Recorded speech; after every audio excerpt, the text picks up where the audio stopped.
Film की ये सच्ची कहानी है 1992 की, जब वर्ल्ड वॉर 2 के बाद पूरी दुनिया की इकॉनमी तबाह हो गई थी। इसी फेज में डॉक्टर रिटर अपनी वाइफ को लेकर जर्मनी से निकल पड़े और आकर एक सुनसान आइलैंड में रहने लगे।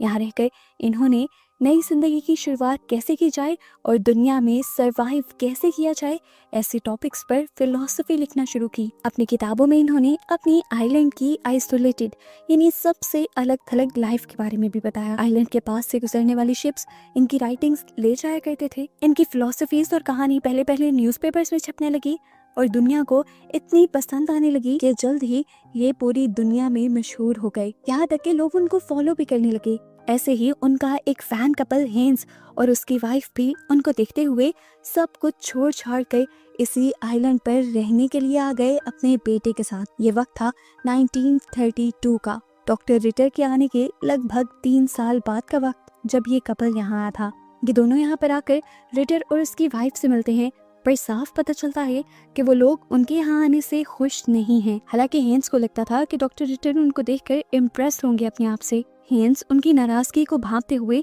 डॉक्टर रिटर को इम्प्रेस करने के लिए कहता है कि आपकी फिलॉसफी पूरी दुनिया में मशहूर होने लगी है और मैं भी उसी से इम्प्रेस होकर दुनिया छोड़कर यहाँ आया हूँ। मैं और मेरी वाइफ आपके बहुत बड़े फैन हैं। ये सुनकर भी डॉक्टर रिटर कोई एक्साइटमेंट नहीं दिखाते, पर उनको आइलैंड का टूर देना शुरू कर देते हैं और बताते हैं कि यहाँ की अकेली लाइफ बिल्कुल भी आसान नहीं। वो बताते हैं कि यहाँ के जंगली जानवरों से बचना काफी मुश्किल है और यहाँ इस आइलैंड पर कोई वाटर सोर्स भी नहीं है सिवाय 2 छोटे छोटे झरनों के जो बारिश का पानी स्टोर करते हैं। डॉक्टर रिटर अब अपनी वाइफ के पेट डोंकी पर उनका सामान लोड करके उन्हें ठीक पहाड़ी के ऊपर एक गार के पास छोड़ाते हैं और कहते हैं कि मैं अपने कैंप में आपको जगह नहीं दे सकता, लेकिन इस गार में आप आसानी से रात गुजार सकोगे और इतने में मुझे यकीन है कि यहाँ आ गए हो तो अपने रहने का भी इंतजाम खुद ही कर लोगे। जाने से पहले वो इन्हें ये भी कहकर जाते हैं कि रात होने से पहले पहले मेरी वाइफ का डोंकी वापस कर जाना। रात में हमें डॉक्टर रिटर और उसकी वाइफ को दिखाया जाता है जो आपस में बातें कर रहे थे। डॉक्टर रिटर की वाइफ उन नए आने वाले लोगों का मजाक उड़ाती है और कहती है, पता नहीं ये बेवकूफ क्या सोचकर यहाँ चलाए, इनसे हमारी जैसी लाइफ नहीं गुजारी जाएगी। आए दिन ये हमारी हेल्प लेने के लिए आया करेंगे और मैं इन चीज़ों से बहुत डिस्टर्ब होती हूँ। रिचर्ड हंसते हुए कहता है, इसीलिए तो मैं उसे ऊपर गार में छोड़ आया हूँ जहाँ पर लाशें सड़ती हैं। ठंड में रात गुजारेंगे तो सुबह तक खुद ही मर जाएंगे। दूसरी तरफ अब हमें हेंस और उसकी वाइफ को दिखाया जाता है जो दिन रात मेहनत करने लगे थे उस गार को घर बनाने के लिए। ये लोग पीने के पानी के लिए बारिश के पानी को इकट्ठा करने का फैसला करते हैं। जमीन में एक बहुत बड़ा सा गड्ढा बनाते हुए उसके साथ बहुत सारे कटे हुए बांस अटैच कर देते हैं, जिसकी वजह से जितना भी बारिश का पानी उन बांसों में आता था वो नीचे गड्ढे में स्टोर हो जाया करता था। आहिस्ता आहिस्ता करके ये लोग अपनी मुश्किलों को कम करने की कोशिश तो कर ही रहे थे, पर हाइंस की वाइफ मार्गरेट यहाँ रहने में बिल्कुल कंफर्टेबल नहीं हो रही थी। रात में जंगली जानवरों की आवाजें और बड़े बड़े कीड़े मकोड़ों की आवाजें उसे सोने नहीं देती थी। जिस गार में रिटर उन्हें छोड़ कर गया था, रात में यहाँ सर्दी इतनी बढ़ जाती थी कि सांस लेना मुश्किल हो जाता था। ये लोग आग जलाकर बहुत मुश्किल से रहने के काबिल यहाँ का माहौल बनाते थे। ऐसे ही दिन गुजरते रहते हैं और एक दिन मार्गरेट हेंस को बताती है कि उसके पीरियड्स 3 महीने लेट हैं, जिसका मतलब वो प्रेग्नेंट है। हेंस तो ये खबर सुनकर बहुत ज्यादा खुश हो जाता है, पर मार्गरेट खुश नहीं हुई थी। वो ऐसे माहौल में इस बच्चे को पैदा नहीं करना चाहती थी। अगले दिन दिखाया जाता है कि दोनों ही कपल्स खाने की तलाश के लिए पहाड़ों के जंगलों में निकल जाते हैं और तब उन्हें दूर से एक गन शॉट की आवाज सुनाई देती है। रिटर अपनी बायनॉकुलर लगाकर देखता है तो उसे पता चलता है कि उनके आइलैंड पर कोई और भी आ गया था और इससे उसे बहुत ज्यादा गुस्सा आ जाता है। वो अपनी लाइफ अकेले गुजारना चाहता था। पता चलता है कि यहाँ पर एलोइस नाम की एक लड़की आई थी अपने 2 फ्रेंड्स के साथ। वो लोग साथ में अपना एक सर्वेंट भी लेकर आए थे और आते ही ये तीनों मिलकर मस्ती करने लग जाते हैं। रिटर और उसकी वाइफ जब वापस अपने घर पर आते हैं तो एलोइस के दोनों दोस्त उसकी कुर्सी को अपने कंधे पे उठाकर उसके सामने लेकर जाते हैं। एलोइस रिटर की वाइफ से मिलती है और उसे बताती है कि वो एक रॉयल घराने से आई है। वो बताती है कि मैं यहाँ पर फेमस डॉक्टर रिटर के लिए आई हूँ। इतनी ही देर में डॉक्टर रिटर भी उनके सामने आ जाता है, जिसे देखते ही एलोइस खड़ी हो जाती है और उनकी तारीफों के पुल बांधना शुरू कर देती है और कहती है कि मुझे हमेशा से उस आदमी से मिलना था जिसने दुनिया के पीछे भागना छोड़कर अपना ही एक नया किंगडम बना लिया। वो बताती है कि मैंने तुम्हारी तारीफें सबके सामने की हैं, यहाँ तक कि प्रेसिडेंट और गवर्नर के सामने भी, कि तुमने एक नई जिंदगी बनाने के लिए अपने सारे दांत तक निकाल दिए ताकि उस आइलैंड पर रहते हुए तुम्हें कोई इन्फेक्शन ना हो जाए और तुम अपनी लाइफ को आगे बढ़ा सको और एक बेहतरीन फिलॉसफी लिख सको जिससे दुनिया को फ़ायदा हो। रिटर उससे पूछता है कि अब तुम लोग रहने कहाँ वाले हो, तो वो बताती है कि हम बीच के पास कैंपिंग करने का डिसाइड कर रहे हैं। रिटर बताता है कि वहाँ पर पीने तक का पानी नहीं है, मैं तुम्हें उससे बेहतर जगह बता देता हूँ। सीन कट होता है और अगले सीन में दिखाया जाता है कि एलोइस और उसके दोस्त एक पॉन्ड में नहा रहे थे और एंजॉय कर रहे थे। ये देखते हुए जल्दी से हैंस और उसकी वाइफ आती है और उन्हें डांट कर उस पॉन्ड से बाहर निकलने को कहते हैं। पता चलता है कि ये उनका बनाया हुआ पॉन्ड था जिसके अंदर वो बारिश का पानी स्टोर करते थे और उनके पास सिर्फ यही पानी का सोर्स था। एलोइस उनसे माफी मांगती है और कहती है सॉरी, मुझे इस बारे में नहीं पता था। वो उनसे अपने आप को इंट्रोड्यूस करवाती है और बताती है कि अब से हम भी आपके नेबर हैं। मैं इस आइलैंड पर एक बहुत बड़ा रिसोर्ट बनाना चाहती हूँ जहाँ पर सिर्फ मिलियनर्स आया करेंगे। प्रोजेक्ट का इंजीनियर रोडोल्फ है जबकि रॉबर्ट उसके बॉडीगार्ड के तौर पे यहाँ आया है। अब यहाँ पे एलोइस उसे कुछ लेटर्स देती है जिनमें से कुछ हाइंस के लिए थे और कुछ वो हाइंस को कहती है कि आपको ये डॉक्टर रिटर को देने हैं। हाइंस जब उसे डॉक्टर रिटर के पास लेकर आता है तो रिटर देखता है कि वो लेटर पहले से ही खुले हुए हैं। उसे गुस्सा आ जाता है और वो पूछता है कि अलोइस मुझे ये लेटर डायरेक्टली भी तो दे सकती थी। ये लोग हाइंस की बेइज्जती करते हैं तो हाइंस गुस्से में अलोइस के पास चला जाता है और कहता है क्या जरूरत थी तुम्हें वो लेटर मुझे देने की, तुम क्या हमारे दरमियान में लड़ाई करवाना चाहती हो। तो अलोइस कहती है रिटर ने भी तो ऐसे ही किया, तुम्हारे और हमारे दरमियान में लड़ाई करवाने के लिए तुम्हारे वाटर सोर्स को पूल के तौर पर हमें बताया जहां हम जाकर एंजॉय करने लगे। हाइंस उसकी बात सुनकर खामोश हो जाता है क्योंकि वो पहले से ही जानता था कि डॉक्टर रिटर अक्सर ही उन्हें परेशान किया करते थे। कुछ दिन बाद हमें दिखाया जाता है कि हाइंस और उसकी वाइफ अपना घर बना रहे थे यहाँ पत्थरों को जोड़ जोड़ कर। इतने में अलोइस और उसके दोस्त भी उन्हीं के घर के पास आ जाते हैं और बताते हैं कि हम यहाँ करीब कैंपिंग करने वाले हैं क्योंकि बीच साइड पर जहाँ हमने कैंपिंग की हुई थी वहाँ पर बहुत ज्यादा गर्मी रहती है। अलोइस उनसे कहती है कि हम आप लोग को बिल्कुल डिस्टर्ब नहीं करेंगे और जब हमारा रिजॉर्ट बन जाएगा तब हम यहाँ से चले भी जाएंगे और ना ही आपका वाटर सोर्स ज्यादा दिन तक इस्तेमाल करेंगे क्योंकि जल्द ही रोडोल्फ जो कि एक इंजीनियर है यहाँ पर एक नया वाटर सोर्स ढूंढ लेगा। कई दिन गुजर जाते हैं।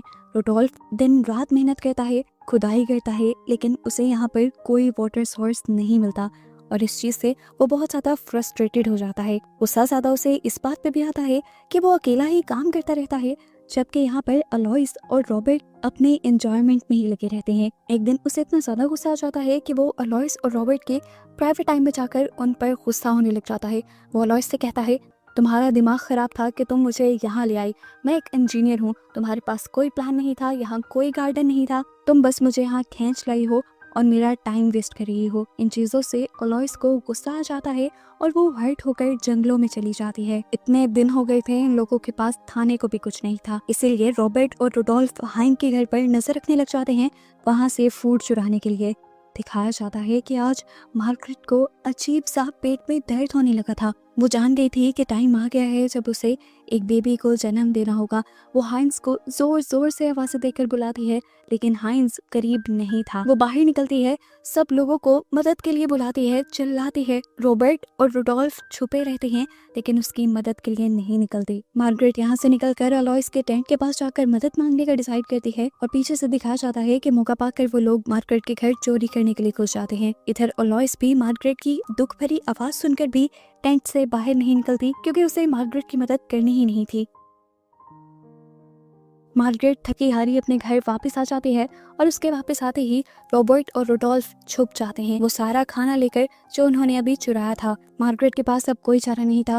वो न्यूज़पेपर जमीन पर बिछाती है और अकेले ही बच्चे को पैदा करने के लिए तैयार हो जाती है। जबकि दिखाया जाता है कि वो दोनों चोर छुपके से उसे देख रहे थे। आज उसकी गाय भी बहुत ज्यादा शोर करने लगी थी, जो गाय इन्होंने पिछले ही दिनों जंगल से पकड़ी थी और ये गाय उन्हें अच्छा खासा दूध देने लगी थी। मार्गरेट जब उसे खाना दे रही होती है तो तभी शदीद दर्द होकर मार्गरेट की बॉडी से खून निकलने लग जाता है और खून की स्मेल सुनकर जंगली कुत्ते उस पर हमला करने के लिए आ जाते हैं। मार्गरेट के पास यहाँ पर कुछ भी नहीं था। एक ब्रूम उठाए वो इन सब से बचने की कोशिश कर रही थी। एक तो दर्द और ऊपर से इस लड़ाई के दौरान भी कोई उसके साथ नहीं था। आखिर वो पॉइंट भी आ जाता है जब मार्गरेट बहुत ही ज्यादा निढाल पड़ जाती है। दूसरी तरफ दिखाया जाता है कि रोडोल्फ जाकर अलोइस से कहता है कि तुम्हें उसकी मदद करनी चाहिए लेकिन अलोइस ऐसा करने से मना कर देती है। अलोइस का सर्वेंट उसकी बेहिसी पर गुस्सा हो जाता है और उसे कहता है मुझे अभी फायर कर दो, क्योंकि मैं इस तरह की मुश्किल में किसी इंसान को नहीं छोड़ सकता और मुझे उसकी मदद करने के लिए जाना है। दूसरी तरफ दिखाया जाता है कि मार्garet का बेबी भी पैदा हो गया था और यहाँ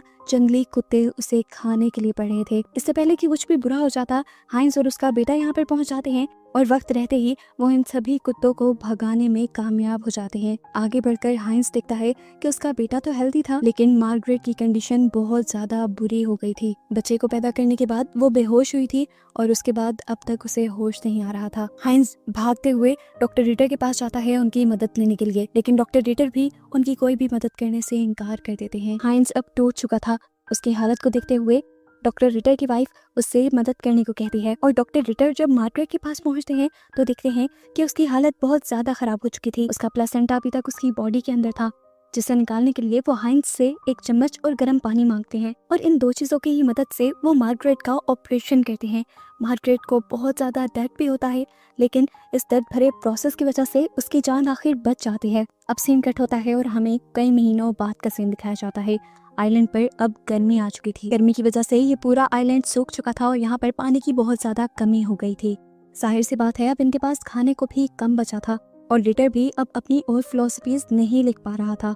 एलोइस के पास भी खाने को सब कुछ खत्म हो गया था। रोडोल्फ जो कि उसका इंजीनियर था, भूख के मारे जब उसकी हालत बुरी हो जाती है तो वो हाइंस के घर पर खाना मांगने आ जाता है। हाइंस और मार्garet उसे खाना भी देते हैं और उसे अच्छे से ट्रीट भी करते हैं। ये देखते हुए उसे एहसास होता है कि एलोइस ने तो उसे कभी ऐसा ट्रीट नहीं किया था। उसे अच्छा लगता है तो वो यहाँ पर उन्हें एलोइस के सच भी बताने लगता है। वो उसे बताता है कि एलोइस किसी रॉयल घराने से नहीं है, बल्कि वो एक आम और गरीब लड़की है। उसका रॉयल घराने वाला स्टाइल, बातचीत का तरीका, उसकी नॉलेज सब किताबों से ली गई है और कपड़े भी उसने किसी के मांग कर पहने हैं। वो आर्टिफिशियल जिंदगी गुजार रही है।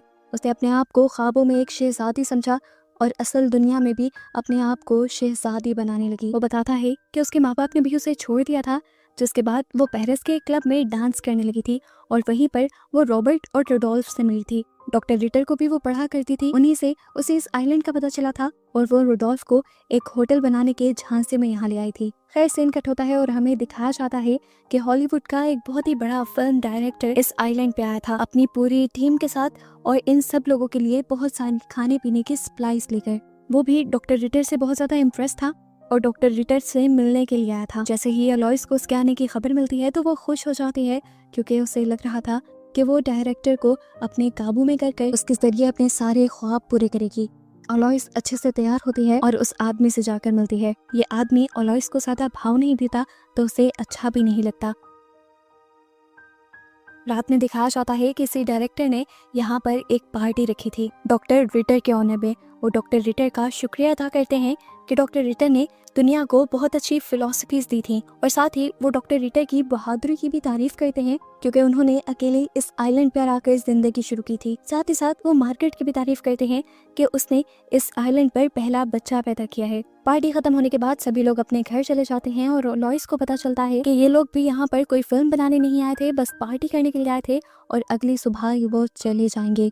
टाइम कम था एलोइस के पास, इसीलिए एलोइस दोबारा डायरेक्टर के पास आती है और उसे अपनी अदाएं दिखाना शुरू कर देती है, जबकि डायरेक्टर उसे बताते भी हैं कि उसे एलोइस में कोई इंटरेस्ट नहीं। लेकिन जब एलोइस उसे कहती है कि मैं यहाँ पर रहकर अकेली पड़ चुकी हूँ, तो डायरेक्टर जोर जोर से हंसने लग जाते हैं और कहते हैं अब समझ गया मैं, असल में तुम किसी रॉयल घराने से नहीं हो, सिर्फ रॉयल घराने से होने की एक्टिंग कर रही हो, क्योंकि अभी जो तुमने किया वो रॉयल घराने की लड़कियां नहीं करती। और अगर तुम ये सोच रही हो कि मैं इस आइलैंड पर तुम्हारी टिकट बन जाऊंगा तो तुम बहुत गलत हो। ये कहकर वो वहाँ से चला जाता है और एलोइस अपना ये सच दूसरे के मुंह से सुनकर बिल्कुल टूट जाती है। खैर उसने ये तो सोच लिया था कि अगर डायरेक्टर के साथ वो रह नहीं पाई तो कम से कम वो डायरेक्टर की शिप में इस आइलैंड को छोड़कर चली जाएगी और अपनी जिंदगी दोबारा नॉर्मल कर लेगी। इस भूख और प्यास की दौर से वो दूर चली जाएगी। लेकिन जब तक वो सुबह उठी तो उसे पता चला कि शिप पहले से ही यहाँ से जा चुकी है और ये सोचते हुए वो डिप्रेशन में चली जाती है, वो टूट जाती है। उसके साथ ये पहली मर्तबा हुआ था कि जो उसने चाहा था वो नहीं हुआ था। यहाँ पर डॉक्टर रिटर जब उठते हैं तो देखते हैं कि जो भी सप्लाईज वो हॉलीवुड के डायरेक्टर उन्हें देकर गए थे, उनकी वो सारी सप्लाईज एलोइस चुरा कर ले गई है। डॉक्टर रिटर को बहुत ज्यादा गुस्सा आ जाता है और वो हाइंस के पास जाता है। वो हाइंस से कहता है कि तुम्हें एक साइड चुननी होगी, हम या एलोइस। वो हमें तंग कर रही है और मैं इससे ज्यादा कुछ भी बर्दाश्त नहीं कर सकता। हाइंस उसे कहता है, मैं तो तब भी आपके ही साथ था जब आप मुझे पसंद भी नहीं करते थे। डॉक्टर रिटर कहते हैं, फिर देर किस बात की, चलो बदला लेने के लिए। ये दोनों अपनी राइफल्स उठाए हुए अलोइस के कैंप में पहुंच जाते हैं। ये लोग अलोइस से अपना खाना वापस मांगते हैं तो अलोइस कहती है, मैं नहीं दूंगी। और हाइंस, तुम्हें क्या लगता है, तुम जो रिटर का साथ देने के लिए यहाँ पे आए हो, क्या रिटर तुम्हें अपने खाने में से कुछ देगा? बिल्कुल भी नहीं। उस समय रिटर अपनी बंदूक तान देता है तो दूसरी तरफ से रॉबर्ट भी अपनी बंदूक तान लेता है। इससे पहले कि यहाँ पर कुछ बुरा हो जाता या किसी एक का मर्डर हो जाता, मार्गरेट आकर इन सब की लड़ाई रोक देती है और इन सब को अपने अपने घर जाने को कहती है। रिटर घर आता है तो अब वो गुस्से से पागल हो चुका था। ना उससे अब फिलॉसफी लिखी जाती थी और ना ही अब उसे इस आइलैंड की जिंदगी गुजारी जा रही थी। वो गुस्से में अपना टाइपराइटर ही तोड़ देता है और डोरा से कहता है कि अब मैं और भूख से नहीं मरूंगा, मैं हंटिंग के लिए जा रहा हूँ। डोरा उसे याद भी करवाती है कि हम लोग वेजिटेरियन हैं, पर डॉक्टर रिटर उसे कहते हैं, मुझे इससे फर्क नहीं पड़ता, मुझे बस खाना चाहिए, वो चाहे कुछ भी मिले। दूसरी तरफ दिखाया जाता है कि हाइंस के घर पर रुडोल्फ दोबारा उनके घर आया हुआ था, क्योंकि हाइंस रुडोल्फ को अच्छे से ट्रीट भी करते थे और उसे खाना भी देते थे। इस टाइम भी वो खाना ही खा रहा होता है कि बाहर से अलोइस उसे चिल्ला चिल्ला कर बुलाने लग जाती है। वो उसे खाना भी देती है और उसके कपड़े उसे वापस करते हुए कहती है कि अगर तुम यहाँ से जाना चाहते हो तो चले जाओ। रुडोल्फ की आंखों से आंसू निकल आते हैं। वो अलोइस से कहता है, अगर तुम्हें आखिरी मर्तबा जाते हुए किसी भी चीज की जरूरत है तो तुम मुझसे कह सकते हो। सीन कट होता है और हमें आधी रात का सीन दिखाया जाता है। हाइंस और डोरा अपने घर पर थे, तभी उन्हें बाहर से अजीबोगरीब आवाजें सुनाई दी। उन्हें लगा कि चोर आ गए हैं। वो चोरों को मारने के लिए बाहर निकले तो उन्हें कोई नजर नहीं आया। हाइंस ने हवा में ही गोली चला दी जो गलती से डॉक्टर रिटर की वाइफ की डोंकी को लग गई, जबकि चोर अभी भी बच गया। हाइंस परेशान हो गया था, इसीलिए वो घर आ गया और उसने मार्गरेट से भी कहा कि हम इस बात का जिक्र नहीं करेंगे। दिखाया गया कि सुबह को जब डॉक्टर रिटर की वाइफ उठी तो उन्होंने देखा कि उसके सभी चिकन बीमार पड़ चुके थे और उसका डोंकी भी गायब था। अब रिटर की फैमिली इन लोगों के घर आ जाती है इन लोगों से पूछने के लिए कि आखिर उन लोगों ने तो वो सब नहीं किया, लेकिन हाइंस साफ मुकर जाता है कि उसे ना तो उनके डोंकी के बारे में पता है और ना ही उनके चिकन्स के बारे में। इनकी बातों के दौरान ही ये नोटिस करते हैं कि कोई छुपकर उनकी बातें सुन रहा था। इन दो पार्टीज के अलावा यहाँ पर एलोइस का ही ग्रुप था, तो ये दोनों समझ गए कि सब खराब होने के पीछे उन्हीं का हाथ है।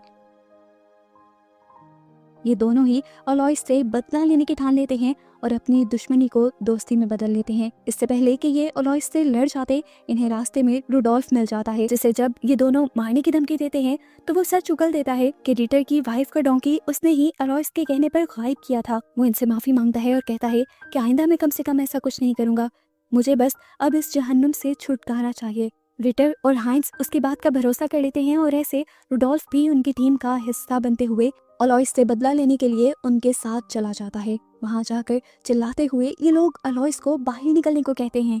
उसकी जगह पहले रॉबर्ट निकलता है और आते ही उन पर हमला कर देता है। उसने रुडोल्फ को तो ऐसा काबू करके गिराया था कि वो उसकी चुंगल से बच ना सके और वो एक शार्प सी चीज रुडोल्फ के मुंह के अंदर भी स्टैब करने वाला था, पर उससे पहले ही पीछे से हाइंस उसका गला अपनी कोहनी में पकड़कर दुबाते हुए उसे रुडोल्फ से दूर कर देता है और आखिर उसे स्टैब करते हुए मार देता है। उसके मरते ही अलोइस निकलकर बाहर आती है और आकर एक नया ड्रामा शुरू कर देती है। वो कहती है कि रॉबर्ट मुझे मारता था, मेरे साथ जबरदस्ती करता था, मैं जो कुछ भी करती रही उसी के कहने पर करती रही हूँ। वो हाइंस को गले लगाकर कहती है, मेरा यकीन करो, अच्छा किया कि तुमने उसे मार दिया, अब मैं तुम दोनों को अपने रिजॉर्ट में बराबर का हिस्सेदार बनाऊंगी। हाइंस और रिटर जो उसकी हकीकत जानते थे उस पर यकीन नहीं करते और रिटर उस पर गोली चलाकर उसको भी मार देता है। उन्हें पता नहीं चलता कि ये गोली की आवाज इतनी जोर से गूंजी थी कि मार्गरेट ने सुन ली थी, पर यहाँ इन दोनों आदमियों ने इस गुनाह को अपनी वाइफ से छुपाने का प्लान किया और उन दोनों की ही लाशों को उठाकर पहाड़ी से नीचे समुंदर में गिरा दिया। जिसके बाद ये लोग एक प्लान करते हुए अगले दिन रुडोल्फ को अपने घर बुलाते हैं, जहाँ रुडोल्फ आकर इन्हें झूठी खबर देता है कि अलोइस और रॉबर्ट इस आइलैंड को छोड़ गए हैं और जाते हुए ये लेटर भी देकर गए हैं। मार्गरेट को उसकी बात पर यकीन नहीं आता क्योंकि वो जानती थी कि अलोइस कभी भी अपना सामान यहाँ छोड़कर ना जाती और उसने उस दिन गन शॉट की भी आवाज सुन ली थी और वो हाइंस को कह भी देती है कि मैं सारा सच जानती हूँ कि वो दोनों मर चुके हैं और उनको मारने के पीछे रिटर का हाथ है। वो हाइंस से कहती है, आपको क्या लगता है रिटर आपका दोस्त बन गया है? नहीं, उसने आपका इस्तेमाल किया। जब पुलिस यहाँ इन्वेस्टिगेशन के लिए आएगी वो आपको फंसाकर हमें इस आइलैंड से निकाल देगा क्योंकि वो अकेला इस आइलैंड में रहना चाहता है। खैर दूसरी तरफ अब हमें रिटर की वाइफ को दिखाया जाता है जो रिटर के दिन ब दिन बिगड़ते हुए रवैये से बहुत ज्यादा तंग आ चुकी थी और वो आज रिटर से कह भी देती है कि मैं तुम्हें छोड़ कर जा रही हूँ। वो उससे कहती है कि तुमने मेरी लाइफ तबाह कर दी है। तुम यहाँ पर फिलॉसफी लिखने के लिए आए थे, लेकिन तुमने यहाँ पर नेबर्स को तंग करने की पॉलिटिक्स में मुझे लगा दिया। जबकि रिटर कहता है तुम्हें नहीं नजर आ रहा जो आज हमारी हालत हो गई है कम रिसोर्सेज की वजह से, वो इनकी वजह से हुई है। रिटर की वाइफ अब गुस्से में वहाँ से चली जाती है और रास्ते में उसे मार्गरेट मिलती है। मार्गरेट उसे बताती है आपको पता है कि अलोइस के साथ क्या हुआ है? अलोइस और उसके साथी को असल में रिटर ने मार दिया है। हालांकि रिटर की वाइफ रिटर से नाराज ही होकर आई थी, लेकिन अब भी वो रिटर के खिलाफ एक लफ्ज नहीं सुन पाती और कहती है मैं नहीं मानती, रिटर को मारपीट बिल्कुल नहीं पसंद। ये कहकर वो यहाँ से चली जाती है। जबकि दूसरी तरफ हमें दिखाया जाता है कि रुडोल्फ जो उदास समुद्र के किनारे बैठा हुआ था, उसे समुद्र में एक बोट नजर आई। उसे फौरन उस बोट को रेस्क्यू करने का इशारा दिया। कैप्टन भी अच्छा इंसान था, उसने एक लाइफ रिंग दूर फेंका। रुडोल्फ तैरते हुए उस तक गया और आखिर इस शिप ने रुडोल्फ को रेस्क्यू कर लिया। रुडोल्फ की खुशी का ठिकाना नहीं रहा था। 1 साल बाद वो इस जहन्नुम से निकल रहा था। रिटर भी उसको जाता हुआ देख लेता है और यही देखकर उसके जहन में एक नया आइडिया आ जाता है। वो बहुत ज्यादा खुश था आज। वो अपनी वाइफ को बुलाकर कहता है कि आज मुझे राइटिंग का एक नया आइडिया आया है और मैं आज एक जबरदस्त फिलोसफी लिख दूंगा। उसकी वाइफ भी ऐसा प्रिटेंड करती है जैसे वो बहुत ज्यादा खुश हुई है। वो कहती है क्यों ना इसी बात पर आज हम जश्न मनाएं। एक काम करती हूँ, मैं अपने चिकन्स का मीट बनाकर तुम्हें देती हूँ। रिटर भी मान जाता है और अपने काम में लग जाता है। हम देखते हैं कि रिटर की वाइफ अपने बीमार हुए चिकन्स का मीट बनाकर रिटर के सामने रख देती है और रिटर जब उस मीट को खाता है तो बहुत ज्यादा बीमार पड़ जाता है। उसका मुंह नीला हो गया था और साथ ही साथ पेट और पूरा जिस्म सूजने लगा था। उसकी बिगड़ती हुई हालत को देखकर उसकी वाइफ जल्दी से जाकर हाइंस और उसकी वाइफ को बुला लाती है। उसे देखते ही मार्गरेट समझ जाती है कि उसे फूड पॉइजनिंग हुई है। रिटर की हालत इतनी खराब हो चुकी थी कि वो बोल भी नहीं पा रहा था। वो बिल्कुल मरने की हालत में था और मरते हुए वो आखिरी लफ्जों में डोरा को बद्दुआ देकर जाता है। रिटर मर जाता है। ये लोग उसको यहीं पर दफन कर देते हैं और फिर काफी महीने गुजर जाते हैं। दिखाया जाता है कि पुलिस यहाँ पर इन्वेस्टिगेशन के लिए पहुंच चुकी थी। पुलिस आकर सबसे पहले हाइंस को पकड़ लेती है और हाइंस को एक शॉकिंग न्यूज ये देती है कि रिटर ने अपने पुराने लिखे हुए लेटर्स जो जर्मनी में यानी उनके मुल्क में भेजे थे, उसमें उसने हाइंस पर इल्जाम लगाया था कि हाइंस ने अलोइस को मार दिया। यहाँ पर जब रिटर की वाइफ से भी इन्वेस्टिगेशन होती है तो वो भी हाइंस के खिलाफ ही बयान देती है। इन्वेस्टिगेशन जब मार्गरेट से की जाती है तो मार्गरेट इस इल्जाम से साफ इनकार कर देती है और कहती है कि हाइंस ने कुछ नहीं किया, बल्कि उल्टा रिटर ने ही अलोइस को मारा है। और डोरा जो सारा इल्जाम हाइंस पे लगाना चाहती है वो तो खुद रिटर की किलर है। उस दिन रिटर फूड पॉइजनिंग से तो मरा था, लेकिन उसे फूड पॉइजनिंग डोरा के खिलाए चिकन से हुई थी। मैं जानती हूँ कि मैंने डोरा को सारे चिकन हेल्दी दिए थे। वो हेल्दी चिकन आज भी डोरा के पास हैं और डोरा के जो चिकन बीमार हुए थे वो गायब, जिसका मतलब है कि डोरा ने जानबूझकर रिटर को वो खराब चिकन खिलाए थे। हाइंस के खिलाफ क्योंकि पुलिस को कोई सबूत नहीं मिलते तो पुलिस हाइंस और हाइंस की फैमिली को इसी आइलैंड पर छोड़ने का फैसला करती है और डोरा को अपने साथ ले जाती है। और मूवी के एंड पर बताया जाता है कि रिटर की वाइफ यानी डोरा ने अपनी बाकी लाइफ जर्मनी में ही गुजारी और फिर 1943 में उसकी डेथ हुई। लेकिन मरने से पहले उसने भी एक किताब लिखी थी अपने आइलैंड में रहने वाले इस एक्सपीरियंस पर और उसकी भी किताब बहुत ज्यादा हिट हुई थी। इस किताब में उसने मार्गरेट और उसकी फैमिली के ऊपर बहुत से इल्जाम लगाए थे, जिसकी वजह से मार्गरेट ने भी उसके जवाब में एक किताब लिखी। आखिर में हुआ ये कि मार्गरेट और उसकी फैमिली ही उस आइलैंड पर रहने लगे और उस आइलैंड पर उन्होंने फाइनली एक छोटा सा रिजॉर्ट भी बना दिया जहाँ पर आज तक टूरिस्ट जाते हैं। हमें यहाँ पर रुडोल्फ की भी एंडिंग बताई जाती है। उसके बारे में खबर ये मिली थी कि उसकी शिप का फ्यूल खत्म हो गया था, जिसकी वजह से उसकी शिप समुंदर में ही गायब हो गई और वो भी मारा गया। मूवी के पोस्ट क्रेडिट सीन में बताया जाता है कि मार्गरेट बूढ़े होने तक और अपने मरने तक उसी आइलैंड पर रही और आखिर में हमें इस आइलैंड पर बना वो छोटा सा मार्गरेट का रिजॉर्ट भी दिखाया जाता है। और बस यही सब दिखाते हुए ये मूवी यहाँ खत्म हो जाती है।